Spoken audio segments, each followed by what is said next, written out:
Kids Church this week? Well, we have a very colorful story to share with you today, and it's all about forgiveness. Have you ever been in a situation where somebody's done wrong and you have to figure out, do you get even or do you forgive? We're going to explore that a little bit. But before we get into our story, our special shout out this week goes to Matilda and Aiden. I hope that you, along with everybody else, is enjoying the fresh snow that we got this week.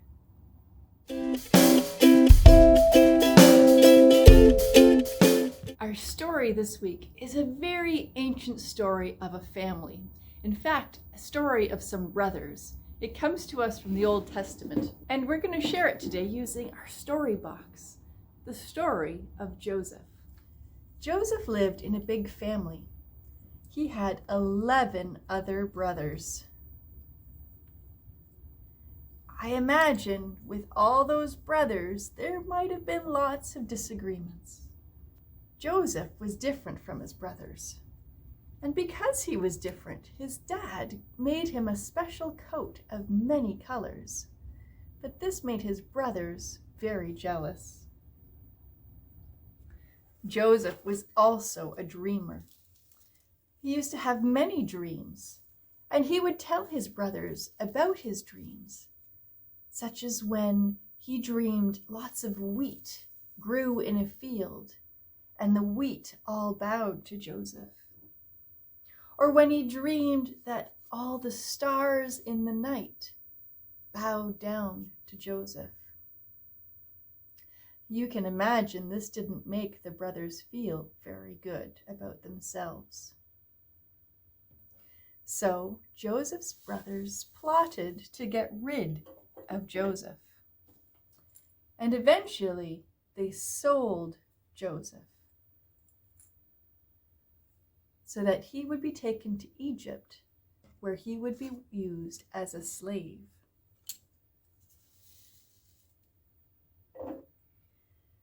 When Joseph first arrived in Egypt, he was a slave, and he got imprisoned and he was treated badly. But then the Pharaoh heard about Joseph and his special abilities to understand and interpret dreams. And the Pharaoh had been having some very bad dreams.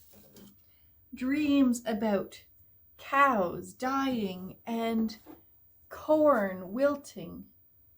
So he called on Joseph to come and interpret his dreams.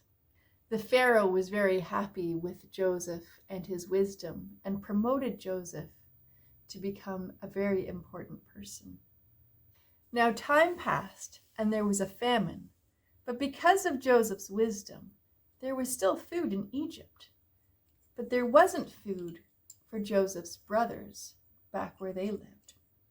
They heard that there was food in Egypt, so they traveled to Egypt to beg the leaders for some food. When they got there, Joseph met them.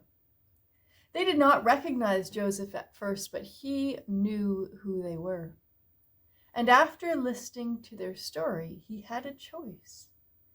He could choose to let them starve and to get even for all the actions that they had taken upon him. Or he could choose to forgive. Joseph gave the youngest brother a bag of wheat. But inside the bag of wheat, he snuck some of his treasures. As the brothers were leaving, Joseph stopped the youngest brother and accused him of being a thief. All the brothers were horrified. And they begged Joseph and told Joseph there's no way that their little brother could be a thief. There must be a mistake. When Joseph saw his brothers standing up for the littlest among them, he knew they had changed, and he was ready to forgive. Joseph called out to his brothers, identified himself as their brother, and they were reunited, and once again became a family. Well, that is quite a story. of siblings and the difficulty siblings can have, and the importance of forgiveness in building those relationships. I wonder, what's your favorite part of this story? And what part of the story do you think is most important? Have you ever experienced feeling jealous that somebody else has something that you don't have? Or maybe that somebody else is getting more attention than you are in some situations. I wonder, how does that feel inside of you? And what do you do with those feelings? I imagine when the brothers realized they were talking with Joseph in Egypt, that they probably expected he would try and get even. I imagine they thought it would be fair of him to get even with them. Yet Joseph chose instead to embrace them and to feed them and to repair the relationship. I imagine that would have been a very difficult choice. What makes it so hard for us to forgive? When you have been faced with a choice to get even or to forgive, which choice did you take? Which one was easier? If you chose to forgive, why? And what was the outcome? What made you want to forgive instead of getting even? Sometimes it is tempting to think that getting even is the fair thing to do. And maybe it is the fair thing to do. But does that make it the right thing to do?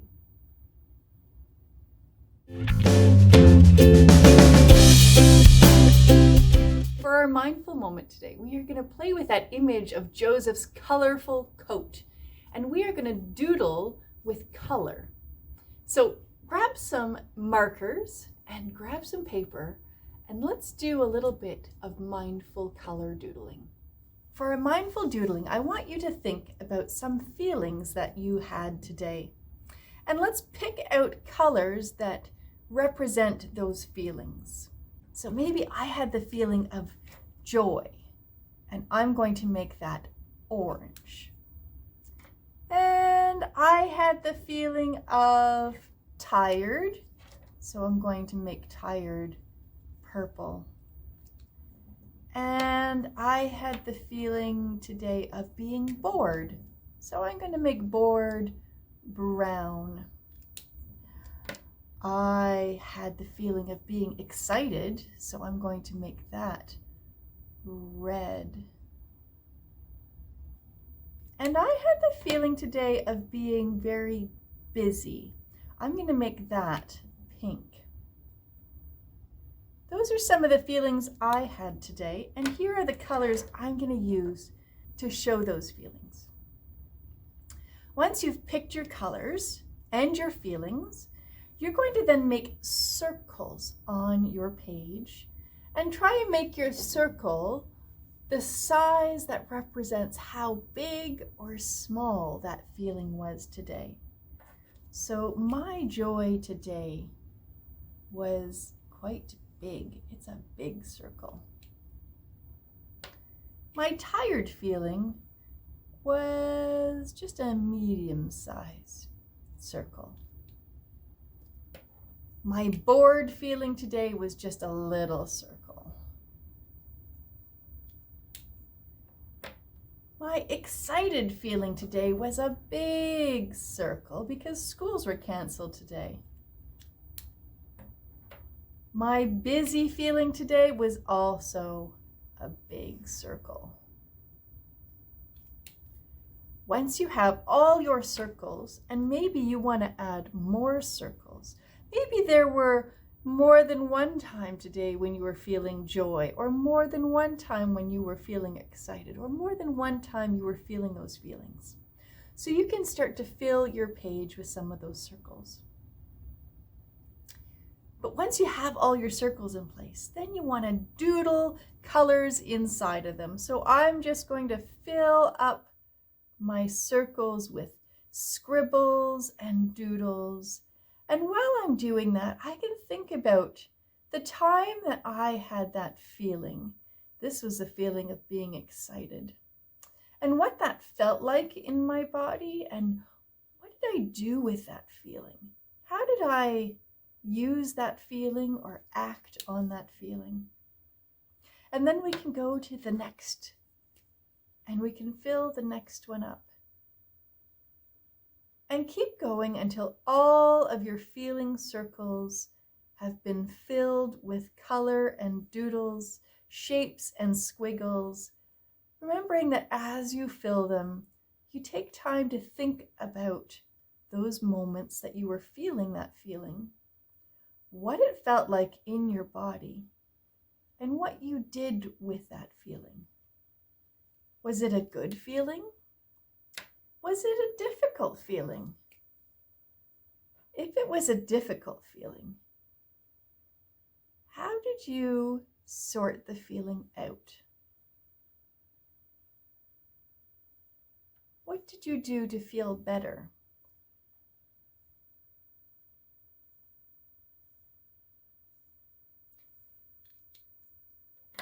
If it was a good feeling, how did you share that feeling with others?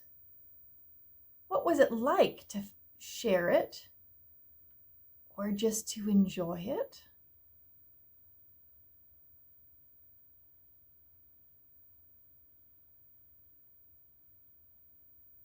You'll notice as you fill in your circles that your circles might overlap, because sometimes we can have more than one feeling at a time. Have you ever felt that maybe you are both frustrated and excited at the same time? Maybe you're both tired and busy. Maybe as you do your circles, some other ideas will come to mind. For instance, I'm thinking I felt proud today as well. So I'm going to add another circle. Keep going. Keep adding circles and colors and reflect on all those different feelings that you can have in a day. How big or small are they in your day? How they can all kind of overlap at times, and what kind of picture they can create. Sometimes we focus on only one or two feelings, but when we can draw them out with all these colors, we can begin to realize just how colorful our day is with all different feelings. And how all of those feelings, both the fun ones and the difficult ones, they can contribute to making up this tapestry, this colorful doodle, and that is our day. Well, there is my doodle for today. But maybe if I were to do this doodle tomorrow, it would look different. And the day after, it would look different. And the day after that, it would be different still. So I invite you to take a few days and make some colorful feeling doodles. And then maybe put them up next to each other and see what your days look like and what feelings bubble up and which ones are more regular and which ones do you want to work on. In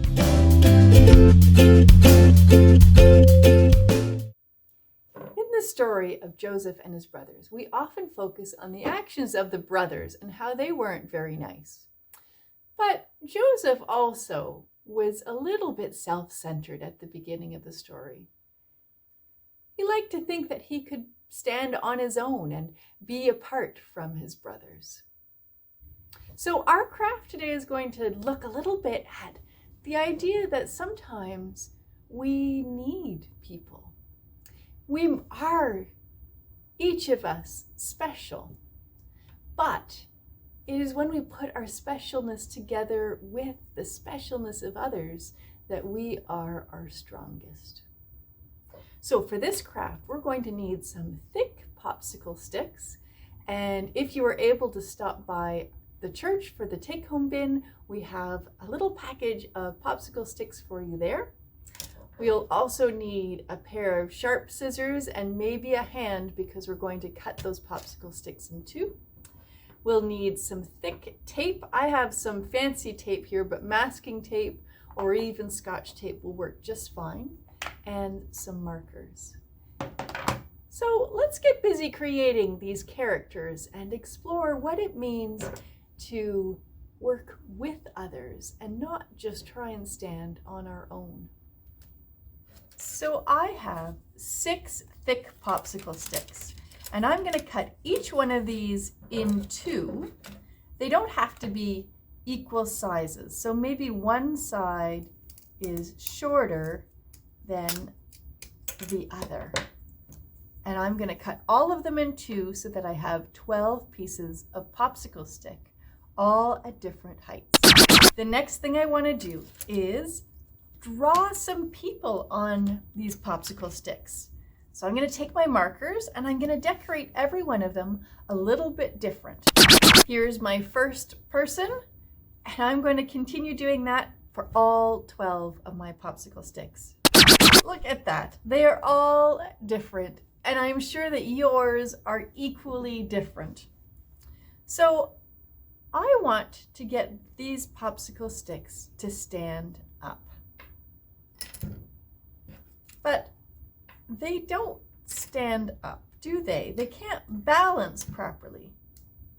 So how might we figure out how to balance our popsicle sticks? Well, this is where our tape is going to come into play. So let's flip all of our characters upside down again. Now we're going to put them side by side, and we want to try and line them up all straight on the bottom. I'm going to use something straight to help me with that.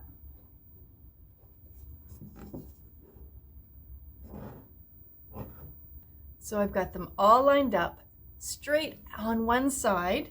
Now I'm going to take my tape and I'm going to put the tape along the very bottom in a straight line. Then make sure every one of them is stuck to that piece of tape. Now we can cut off the extra ends. Now let's see if we can get these characters to stand up. You might need to play around a little bit to balance them and make them weave back and forth so that they can hold each other up. But isn't it amazing? There was no way to get one to balance on its own. But when we attach them together, they work together to balance and hold each other up. I would love to see photos of your characters and how you decorated them and how you were able to get them to balance and stand up. It's important sometimes to realize that part of forgiving others is also noticing our own part in why things went wrong. And Joseph, he needed to recognize that he was not more important than them.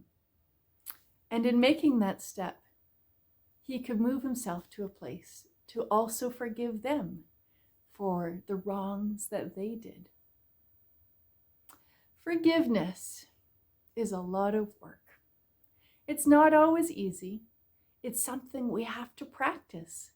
And sometimes we can do it well, and sometimes we have to try again. And that's okay. God's forgiveness is always there with us, to back us up, to hold us up, and to give us another chance. So don't be afraid. Don't be afraid to ask for forgiveness. Don't be afraid to choose forgiveness. In the long run, it's what helps us to hold each other up as friends, as family, and as a wider community. So as you go into your week ahead, maybe go with this blessing on your heart, ready to offer it to the person that you feel you need to forgive. And maybe this blessing will help you to move closer to forgiving somebody who has hurt you. May there be love in your heart to give. May there be joy in your heart to share. And may there be courage in your heart to lift others up. See ya!